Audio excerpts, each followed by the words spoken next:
mejor llegada, pero si me dicen que me escuchan, entonces empezamos la clase, por favor. Les estaba comentando que la hemorragia digestiva alta, por definición, es aquella que se produce desde el esfínter esofágico inferior hasta el ángulo de Treitz. Y del ángulo de Treitz es la hemorragia digestiva baja.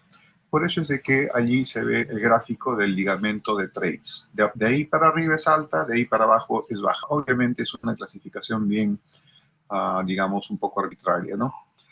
En la alta, en general tenemos dos grupos, la que está relacionada a hipertensión portal, varicis, cirrosis, y la que no está relacionada a hipertensión portal. Y los conceptos son hematemesis, melena y hematoquesia. Hematemesis, vómito de sangre; melena, deposiciones negras; y hematoquesia, sangrado con heces. En la baja nunca hay hematemesis, por supuesto, ¿no? En cuanto a la definición, ya sabemos que la melena es de deposiciones negras, basta 50 a 150 mililitros para cambiar el color. La hematoquesia, a diferencia de la rectorragia, es que la hematoquesia es sangre mezclada con heces y la rectorragia es sangre viva, es la hemorragia del ano, ¿no? De la típica ruptura de un hemorroides o de una fisura, ¿no? No sale mezclada con heces, ¿no? La enterorragia, obviamente, el sangrado que viene del intestino delgado.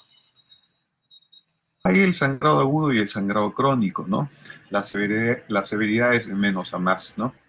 Obviamente la hematemesis también a veces se le llama vómito porráceo, ¿no? O en pozos de café. Y el sangrado crónico generalmente lo detectamos con el Tevenon en heces, ¿no es cierto? Y cuando el sangrado es muy importante, más de 1000 mililitros o más de 1 litro, obviamente el paciente ingresa a una inestabilidad hemodinámica. La hemorragia digestiva es una patología común.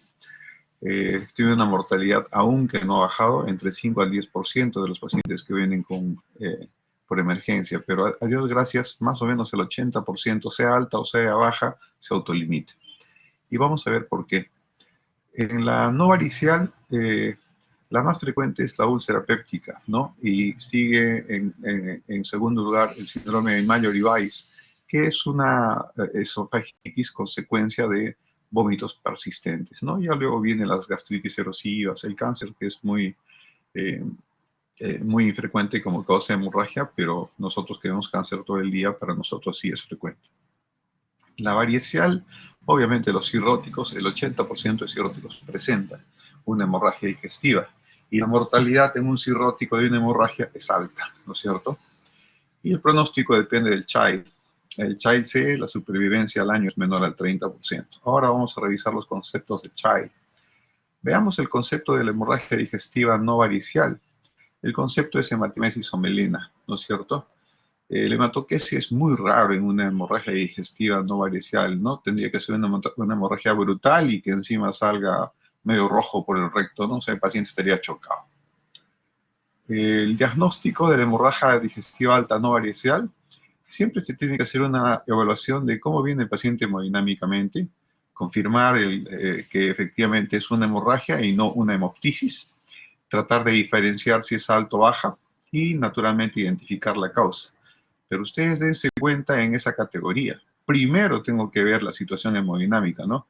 Y ciertamente voy a identificar la causa, pero primero tengo que compensar al paciente. Y la endoscopía se debería realizar dentro de las primeras 24 horas. ¿Qué significa? Significa que, insisto, primero es la parte clínica, la parte que compenso al paciente y voy empezando a evaluarlo, y la endoscopía dentro de las primeras 24 horas. Hay la leve y la grave, ¿no? Obviamente la leve es cuando usted tiene una presión arterial buena, más de 100, una frecuencia cardíaca buena, menos de 100, ¿no es cierto? Y la grave es al revés, cuando usted está con taquicardia y está hipotenso. Y también cuando hay cambios significativos con el ortostatismo, ¿correcto? Y ahí ven las otras características. Entonces, cuando viene un paciente a sala de urgencias, yo lo puedo poner en Trendelenburg si está en shock. Hago una anamnesis, trato de canalizar vía, pido las pruebas del hemograma, hemoglobina, tiempo por trombina, glucosura y creatinina, y hago reposición de volumen, es decir, compenso al paciente. Suplemento de oxígeno si es necesario, y luego le doy pues un tratamiento inicial, si es una hemorragia digestiva alta, de todas maneras de inhibidores de bomba de protones. Si el paciente es sospechoso de cirrosis, entonces me voy por la ceftriaxona, porque generalmente vienen infectados, y puedo utilizar fármacos para manejar la hipertensión portal, como la somatostatina o el octrótido a la cabeza. Y si el paciente no es sospechoso de una hipertensión portal, hay gente que toma medicina, nosotros no. Vamos de frente al tratamiento endoscópico. Pero fíjense ustedes todo lo que ha pasado antes de hacer una endoscopía, ¿correcto?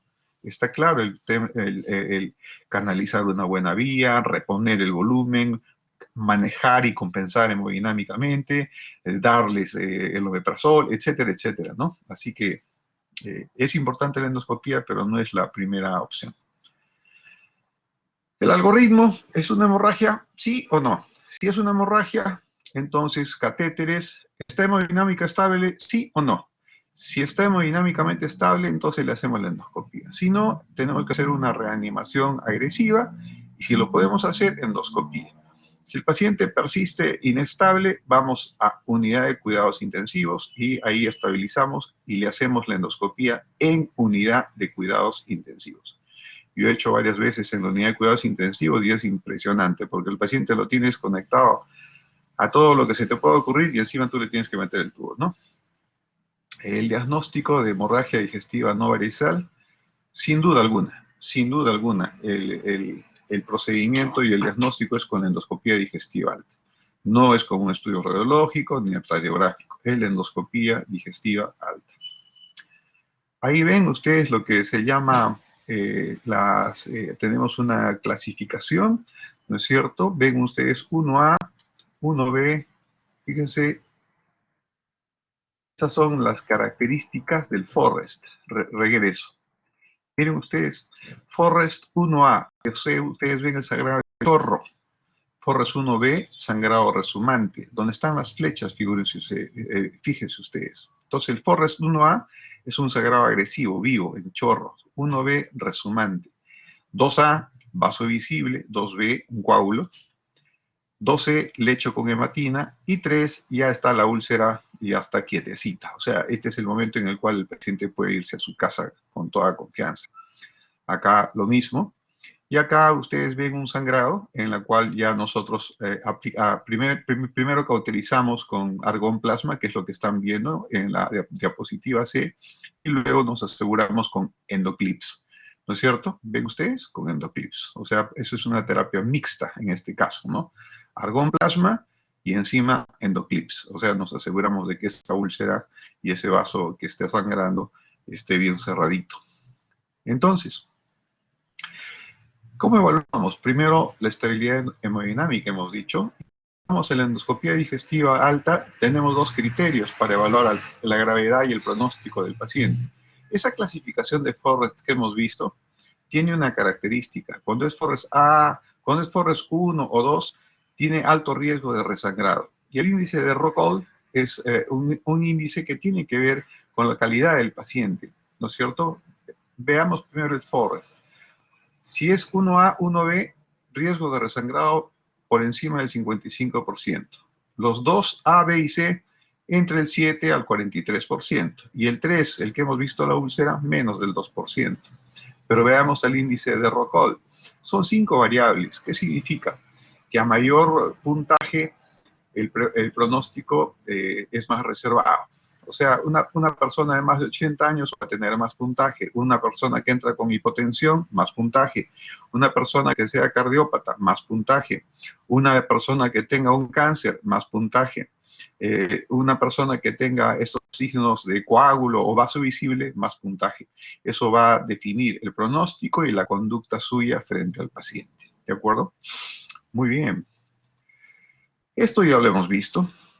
Los métodos de manejo de la hemorragia digestiva alta, como han visto, generalmente son mixtos. Generalmente hacemos una inyección de adrenalina, de suero fisiológico, y luego podemos aplicar, como ustedes ven ahí, electrocoagulación, fotocoagulación. Nosotros en el hospital tenemos gas argón, y con eso argoneamos. Es decir, inyectamos. Con la inyección de adrenalina y solución salina, hacemos de que el arterio, la vena pequeñita que está sangrando, un poquito que sea cerrada, ¿no es cierto? Como que la aprisionamos, como que la ahogamos, ¿no? Como que hacemos que disminuya su flujo, y además la utilidad de la adrenalina es vasoconstrictor. E inmediatamente aplicamos, por ejemplo, el gas argón. Pero también ustedes han visto allí que hemos puesto clips, ¿no es cierto? O sea que siempre terapia mixta, de preferencia. La varicial tiene su característica. Son pacientes cirróticos, son sangrados masivos. Como pueden ver las varices, ahí se ve un sangrado masivo, pero nosotros usamos en este caso, desde el punto de vista endoscópico, las endoligaduras, que es lo que están viendo en la figura de abajo a la derecha. Entonces, ahí tenemos la hemorragia digestiva varicial, ¿no?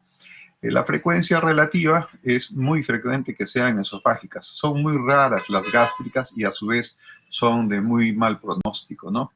Y este es el famoso índice de Child. El Child se clasifica en 5 ítems: encefalopatía, ascitis, bilirrubina, albúmina y tiempo de protrombina. De puntaje del 1 al 3. El Child C va a tener el mayor puntaje y va a tener el peor pronóstico. Y el Child 1, el mejor pronóstico, siendo ambos cirrosis. Ejemplo, el Child 1 no tiene cefalopatía, no tiene ascitis, su bilirrubina es normal, su albúmina es normal y su tiempo de coagulación es normal. El Child C, sí tiene, ya ustedes, el paciente viene casi en coma, viene con una barriga batraciana, tiene ascitis, está profundamente histérico, su albúmina está muy baja y su tiempo de coagulación está muy prolongado. Entonces se dan cuenta, siendo Child A y siendo Child C, ¿no es cierto? Perdón un momentito. ¿Aló? Sí, buenas.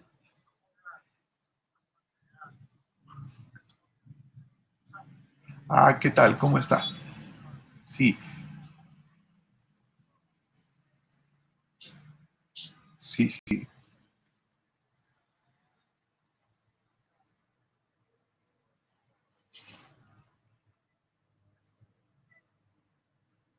Ah, sí, sí. Un favorcito. Estoy dictando en este momento una clase por Zoom a los alumnos y bueno, yo no dejo de contestar a los pacientitos. Sí le ruego que me llame más o menos a las 3:15, que ya terminó mi clase. Hágame ese favorcito. Ah, si es para una cita puede venir ahora a las 5. No hay ningún problema. O 4:30, ¿no? O si no, el viernes.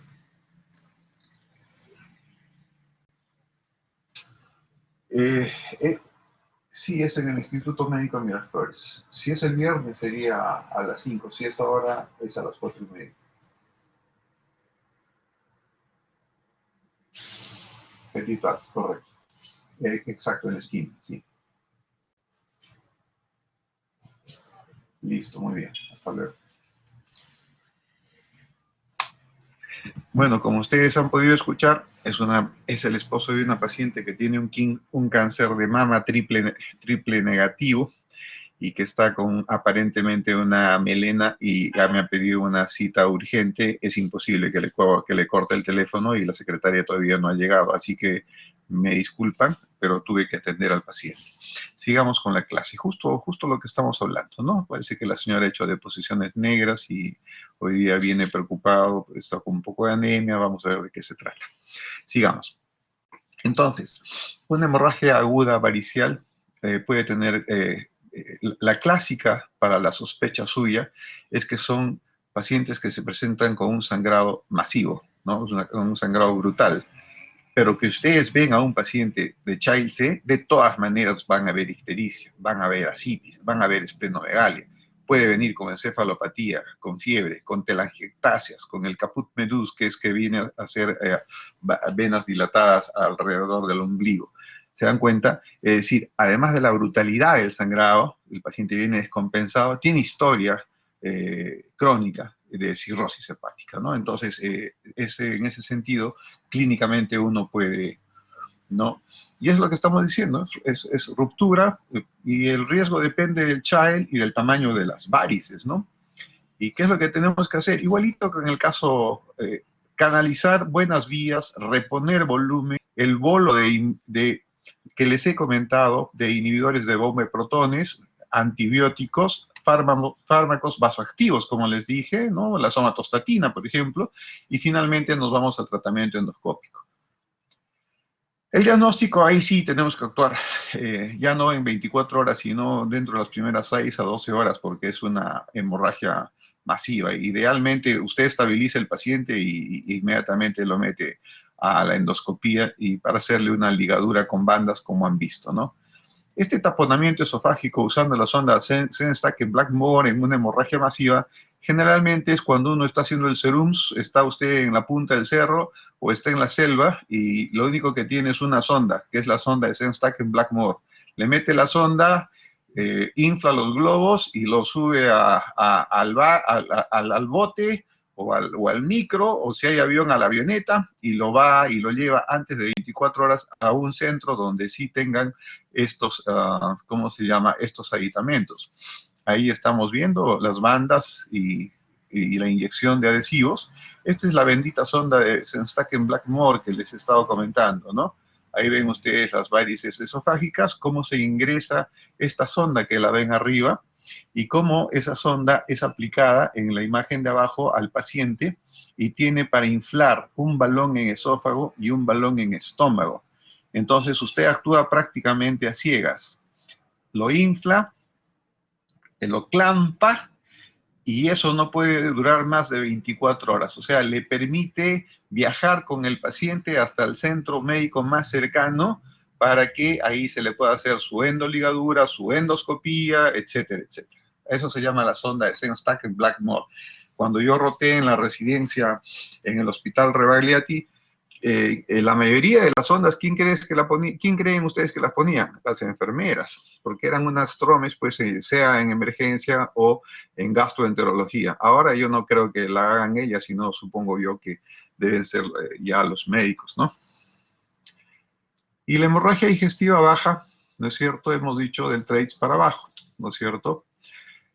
La diverticulosis es prevalente con la edad, es la primera diapositiva que ven ustedes allí, ¿no es cierto? Eso se ve en gente ya por encima de los 50 años, es una hemorragia que no da ningún síntoma y que generalmente se autolimita, ¿no es cierto? La ectasia vascular, ¿no es cierto?, es la segunda causa más frecuente. Como ustedes ven ahí, la terapia es más sencilla, con argón plasma, la cauterizamos. La tercera causa que ven allí es una colitis isquémica y otras causas, por ejemplo, es un cáncer, por ejemplo, ¿no?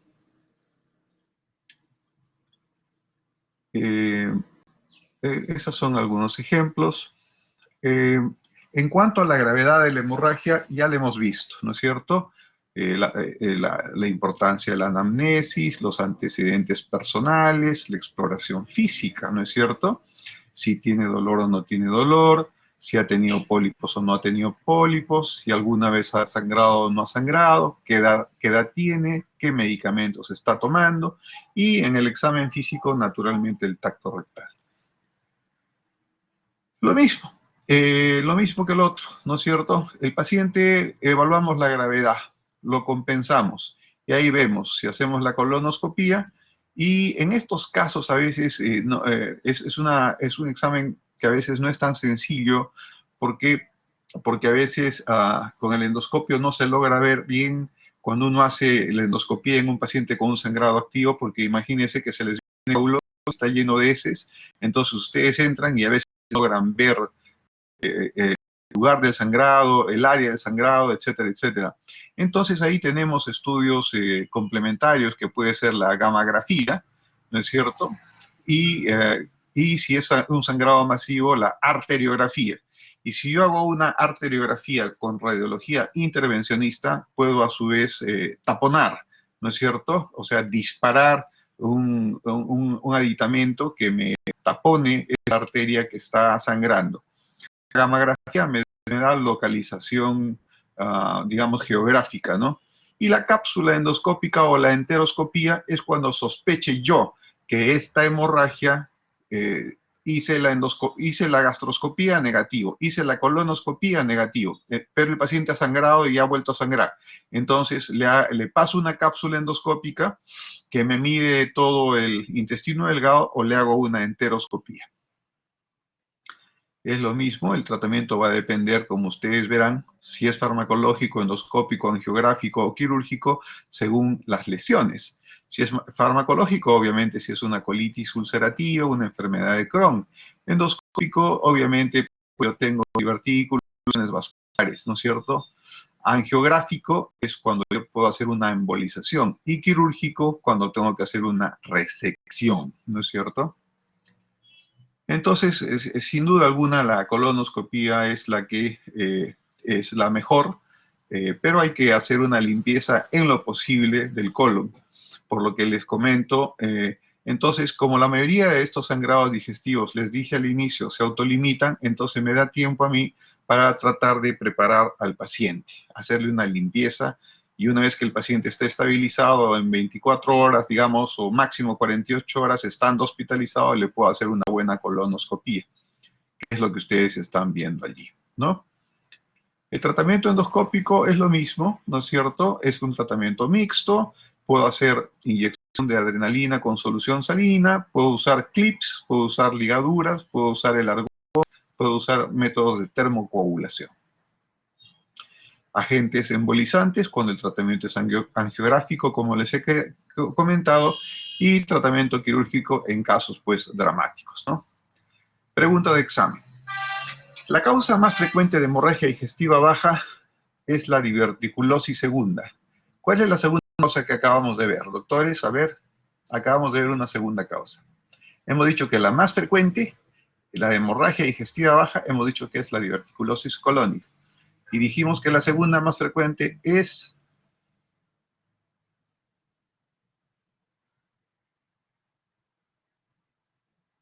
¿No me escuchan? ¿Aló?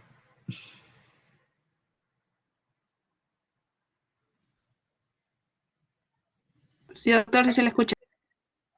Ya. Entonces, son las angiodisplasias. Entonces, la causa más frecuente de hemorragia digestiva baja son las diverticulosis colónica. Y la segunda causa más frecuente son las angiodisplasias. Se llama hemorragia digestiva alta a todo sangrado que ocurre por encima del ángulo de Treitz, ¿no es cierto? Muy bien. Veamos esta de acá, que es interesante esta pregunta, porque así vienen las preguntas de examen, pues. Una mujer de 56 años es llevada a emergencia por presentar un episodio de hematemesis. 56 años con hematemesis. Reporta un disconfort epigástrico desde hace 4 días. El día anterior presenta deposiciones oscuras, negras, pegajosas, con un olor peculiar. Hoy despertó nauseosa y presentó 2 vómitos de poca cantidad de contenido sanguinolento. Ha sentido mareos. Por un dolor de rodillas estuvo tomando naproxeno, que es un antiinflamatorio, 3 veces al día.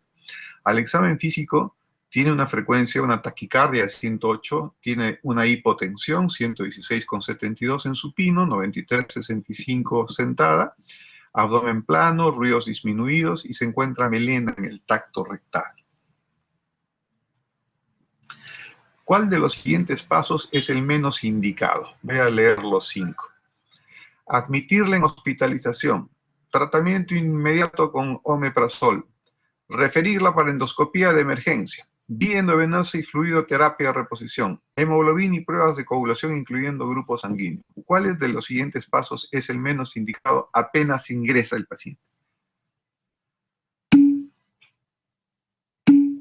¿Se escucha? Doctor. Sí, se escucha, sí. Sí. La C, correcto. Hemos dicho que primero tenemos que compensarla, admitirla en hospitalización, ponerle omeprazol, darle fluidos, hacer los análisis y al final hacer la endoscopía de emergencia. Muy bien. En caso de realizarse la endoscopía temprana, esta serviría para lo siguiente, excepto, determinar la causa del sangrado, sí. ¿Administrar terapia endoscópica? Bueno, sí.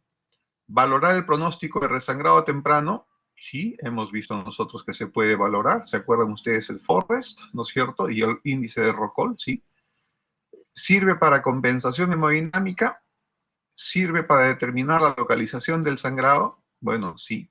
Para lo único que no sirve es para la D. No sirve para la compensación hemodinámica. Haber presentado aisladamente una hematemesis roja rutilante que ocurre luego de arcadas intensas o vómitos sin taquicardia, fiebre, es referido como síndrome de La B, doctor Mallory-Weiss. Mallory-Weiss. Muy bien, ¿ve? A ver.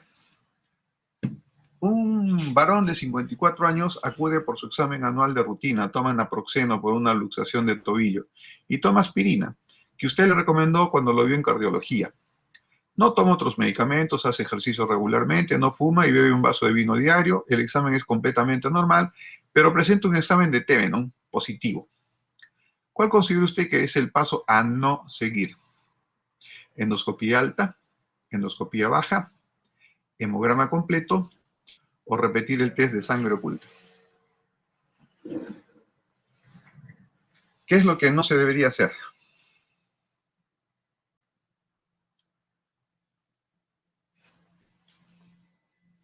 Si la pregunta está bien planteada y yo confío que el examen de Tevenon es realmente positivo, o sea, no es un falso positivo, entonces no tengo que repetir el test de sangre oculta, ¿no es cierto? Sí le tendría que hacer una endoscopía alta, una endoscopía baja, ¿no es cierto? Y, y un hemograma completo para verificar si es un Tevenon positivo, qué calidad, qué cantidad tiene de anemia y cómo está la hemoglobina. Muy bien, parece que han aprobado mi examen. A ver, vámonos a la segunda clase. A ver si esta sale.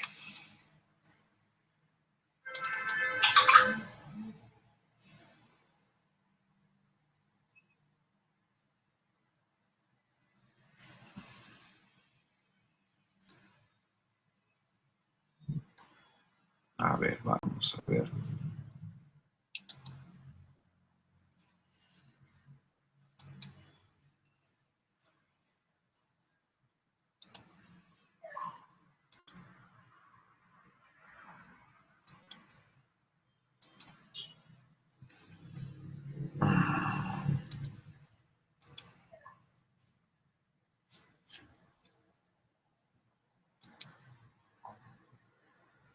Ahora sí. ¿Ven la pantalla? Sí, doctor. Sí, doctor. Sí, doctor. Sí, doctor. Perfecto. Gracias. Entonces, vamos a ver el manejo del dolor abdominal.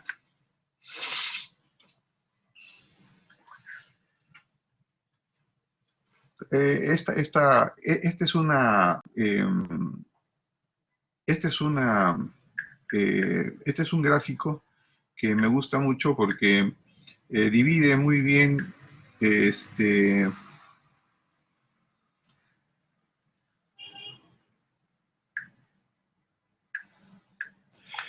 revisa muy bien lo clásico de la pared abdominal, epigastrio, la zona periumbilical e hipogastrio, ¿no es cierto? Fosa ilíaca derecha, izquierda, flanco izquierdo, derecho, hipocondrio izquierdo y derecho, ¿no es cierto? Esa es la que más me gusta, la que mejor ubica. Hay otras, pero esta es una de las que más me gusta. ¿Y por qué? Porque ustedes encuentran en cada cuadrante diferentes órganos. Entonces yo en el cuadrante superior derecho voy a encontrar la vesícula, no la voy a encontrar en fosa ilíaca izquierda, ¿no es cierto? Voy a encontrar la porción del colon ascendente. En el cuadrante superior izquierdo voy a encontrar pues el vaso, ¿no es cierto? La flexura esplénica.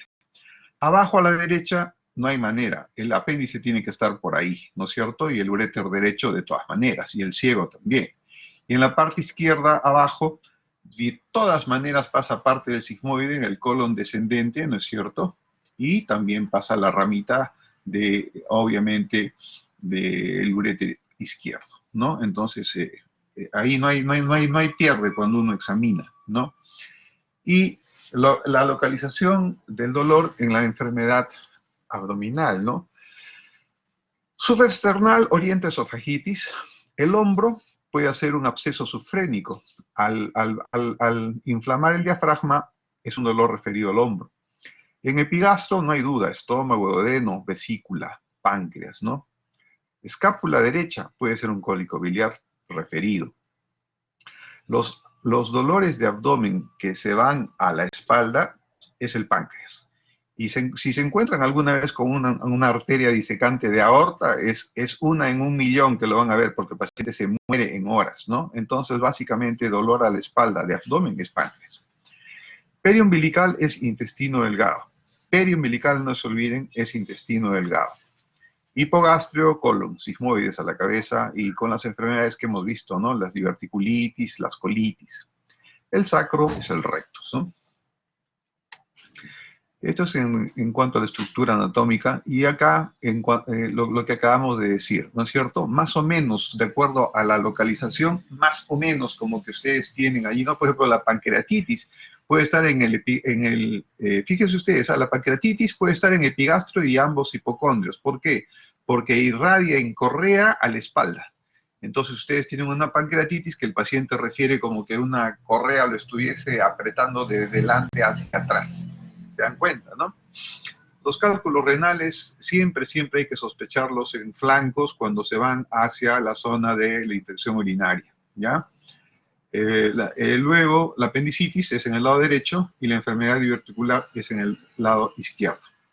En mujeres siempre pues el dolor pélvico, ¿no? Ahí ven las cicatrices que se pueden ver en abdomen y esta es una manera correcta de hacer el examen, ¿no es cierto?, de abdomen, ¿no? Denme un minuto, por favor.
Pereira, para cambiar la lámpara.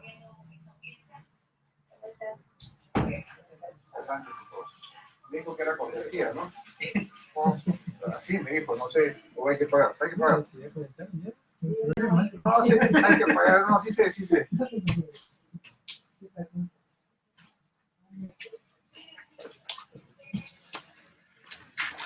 Gracias, doctores. Entonces, me gusta mucho esa diapositiva porque para hacer el examen de la palpación del abdomen, dense cuenta ustedes que los dedos deben estar juntos, las uñas deben ser cortas y limpias, y se debe examinar con los dedos juntos y con parte de la palma de la mano, como se dan cuenta allí. Esa es la manera de utilizar el estetoscopio, ¿no es cierto? Siempre apretando la campana. Y esta maniobra me gusta mucho a mí para tratar de localizar y palpar la vesícula, ¿no? Esta maniobra es con palpación profunda con doble mano, ¿no? Esa maniobra me gusta mucho cuando uno quiere palpar algún órgano interno específico. Es diferente a esta maniobra, ¿correcto? Y esa es otra maniobra en la cual ustedes con punta de dedo hacen que el paciente inspire. Al inspirar, baja el diafragma. Al bajar el diafragma, eventualmente ustedes podrían ahí tocar sea el hígado en una cirrosis, sea la vesícula en una inflamación de vesícula y puede eventualmente producir dolor. Esta es otra manera muy bonita de examinar el hígado. Como ustedes pueden ver, el hígado lo pueden examinar hasta en 3 posiciones diferentes, ¿no? Esa me gusta mucho a mí también. Esto se palpa para ver la distancia del hígado. Y esta es la puño de percusión. Esa háganla con un poco de cuidado, porque si el paciente tiene dolor de verdad, puede reaccionar haciendo que se ponga duro el abdomen. Entonces, la recomendación es, cuando ven un paciente con dolor abdominal, ustedes le dicen, por ejemplo, ¿dónde le duele? Señálame que. Entonces el paciente le dice fosa ilíaca izquierda. Entonces el examen suyo jamás debe empezar en fosa ilíaca izquierda, porque si usted le examina la zona que le duele, el paciente va a hacer rigidez de pared. Ustedes deben empezar por fosa ilíaca derecha, subir hacia el hipocondrio derecho, pasar hacia hipocondrio izquierdo y dejar al final la zona que el paciente refiere de dolor, para evitar esa resistencia que les comento. Ese es para palpar el vaso, como ven, es una palpación bimanual. Y ese es, ahí ven, vaso, ¿no es cierto? Pero, ¿qué es lo evidente acá? ¿Qué es lo evidente? Es un paciente cirrótico, tiene ascitis, está amarillo, notan, está medio caquéctico. Entonces, hay un conjunto clínico que guía al médico, ¿no es cierto? Miren las uñas, los ojos, la ascitis, la hernia por la ascitis. Caput medus, ¿se acuerdan? Entonces, cuando viene un paciente y viene con una hemorragia y tiene todo eso, entonces está un poco cantado el diagnóstico, ¿no? Ahí está. Cuando ven cómo se moviliza en un paciente con ascitis, ¿no es cierto? Tanto el timpanismo como la matidez, por un tema de gravedad. Los síntomas más frecuentes en el abdomen, entonces, es el dolor abdominal, las náuseas y vómitos, el cambio en el hábito defecatorio, lo que hemos visto es sangrado rectal, la ictericia que hemos visto, la distensión abdominal, cuando hay un cáncer, una masa tumoral, el prurito que va con la ictericia y la pérdida de apetito cuando el paciente pues tiene una enfermedad crónica, ¿no? Pero el síntoma más importante de todos es el dolor abdominal. El dolor puede resultar de irritación de la mucosa, espasmo del músculo, irritación peritoneal, hinchamiento capsular o estimulación neural directa. Entonces, ya es algo que nosotros sabemos. Es de crucial importancia preguntar dónde comenzó, cuál es su localización, qué características tiene y a dónde irradia. ¿Se acuerdan ustedes ese dolor en hombro, pero que sin embargo es un absceso sufrénico que lo que hizo fue inflamar el tema del diafragma? ¿Se acuerdan, no es cierto? Es lo mismo. Hay 3 categorías de dolor abdominal: visceral, parietal y referido. El visceral se presenta en aquellos órganos abdominales, tales como la vesícula biliar, el estómago o los intestinos, los cuales se constriñen fuertemente o sus paredes son contracturadas, ¿correcto? Vesícula, estómago, intestinos. Si la cápsula del hígado o del vaso son distendidas, también hay dolor visceral, por un hematoma, por ejemplo. El paciente a veces es diferente, a veces no es tan fácil para un paciente a veces ubicar el dolor, pero en general lo podemos obtener. El dolor puede describirse como correoso, quemante o molesto. A veces, pues, no todos los pacientes lo describen de una misma manera, entonces usted tiene que tener una sospecha de cómo habla el paciente, cómo refiere. A veces el paciente viene y dice, doctor, estoy orinando sangre. ¿Ah, sí? Yo soy gastroenterólogo. No, mi caquita sale con sangre. ¿Me entienden? Entonces, hay gente que utiliza la palabra orinar para defecar, ¿no? Entonces, es bueno que en nuestra población sepamos cómo se expresa el paciente, qué característica le pone a las palabras, ¿no? Si el dolor es intenso, puede haber náuseas, vómitos y sudoración, obviamente. El dolor parietal es diferente, ¿no? Si se origina, pues, en el peritoneo, ese sí es sumamente intenso, ¿no? Ese sí te pone la pared en tabla, y es un dolor, pero de esos que realmente tienen que ustedes verlo en emergencia. Eso no es dolor de consulta ambulatoria, ese es dolor de emergencia. Y el paciente puede localizarlo sobre un órgano concreto. El paciente se recuesta extremadamente quieto como una tabla, ya que cualquier movimiento exacerba la intensidad. Y el referido es aquel que se origina en órganos internos, pero que el paciente describe localizado en la pared abdominal o torácica, ya sea para el hombro, la mandíbula u otras zonas inervadas por los nervios somáticos, ¿no? Suele ser un dolor localizado. El dolor parece originarse en zonas inervadas por los nervios somáticos que entran en la médula espinal, en el mismo segmento que los nervios sensoriales del órgano que produce el dolor. Por ejemplo, el dolor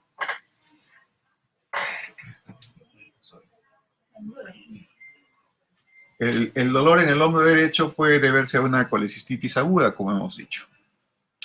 Acá tienen ustedes, ¿no? En el hombro una colecistitis aguda, al lado de la tetilla derecha una colecistitis, una angina puede estar en la zona de epigastrio, ¿no? Un dolor pleurítico puede estar en hipocondrio derecho.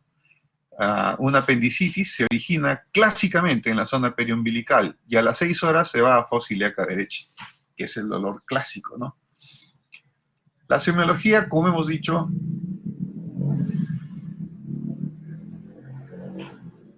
perdón un segundito, por favor.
Como les comentaba, la semiología general del dolor tiene una ubicación e irradiación, un carácter, una intensidad, el comienzo, la evolución, los factores que la modifican, la actitud del enfermo, los síntomas acompañantes, y en mujeres en edad fértil, menstruación y embarazo. Pero eso es mejor describirlo con alguna causa, con un ejemplo específico, ¿no es cierto? El dolor agudo generalmente no tiene presentaciones o crisis previas, ¿no? Por eso su nombre. El dolor crónico es el que es continuo, periódico e intermitente. Este ejemplo me gusta mucho porque al final resume la clase. La apendicitis. El mecanismo es distensión. Inicia como un dolor vago periumbilical de tipo dolor visceral verdadero, ¿no? Ya les he referido que la apendicitis puede ser un dolor referido periumbilical. Luego se ubica en fosa ilíaca derecha, dolor referido víscero-sensitivo, ¿correcto? Entonces, cumple el requisito de ser un dolor referido periumbilical. A las 6 horas cumple el requisito de ser un dolor visceral. Y cuando no se diagnostica o el paciente se demora en ir a la emergencia, entonces ese apéndice se empieza a abscedar y eventualmente se puede romper y se extiende a los tejidos subperitoneales y hace un peritoneo parietal. Entonces tendrían ustedes un dolor parietal o de peritonitis localizada. ¿Se dan cuenta? Entonces, el enfoque clínico del dolor abdominal, si está asociado a hiporexia, baja de peso, dispepsia, vómito, diarrea, uno pensaría pues en un cáncer. Veamos preguntas de examen. El dolor puede describirse como correoso, quemante o molesto. Si es intenso, se puede acompañar de náuseas, vómitos y sudoración. ¿Qué tipo de dolor es? ¿Parietal, visceral, referido? Ninguna.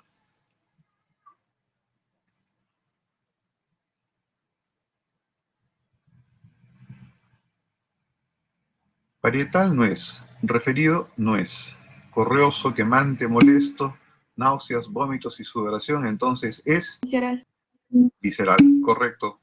Sobre el dolor abdominal parietal, marque usted la respuesta falsa. Falsa. Se origina en la inflamación del peritoneo, es sumamente intenso, el paciente puede localizarlo sobre un órgano concreto, el paciente se recuesta extremadamente quieto como una tabla ya que cualquier movimiento exacerba la intensidad, se presenta en aquellos órganos abdominales tales como vesícula, estómago e intestinos, los cuales se constriñen fuertemente. Esa es la falsa. ¿Qué letra? Correcto. Listo, doctores. Yo creo que están listos para el examen por parte mía. Solamente me falta ictericia y como verán ustedes, las preguntas que yo hago son preguntas de las diapositivas que revisamos. Así que conmigo, la idea de mis preguntas es que ustedes puntualicen y refuercen el conocimiento. Y estos son los aspectos semiológicos del dolor. Se dan cuenta que no hemos tratado de fisiología del dolor, las uniones neuronales, etcétera, etcétera. No, esas son otras clases. La farmacoquímica del dolor tampoco. Semiología. Y la semiología, los conceptos básicos, tanto de la hemorragia como del dolor. Así que, doctores, nos vemos el día lunes. Ya tienen ustedes algunas preguntas, ya saben por dónde viene la bala, y que se estudien mucho y sáquense buenas notas. Hasta luego, doctores. Gracias, doctor. Gracias, doctor. Gracias, doctor.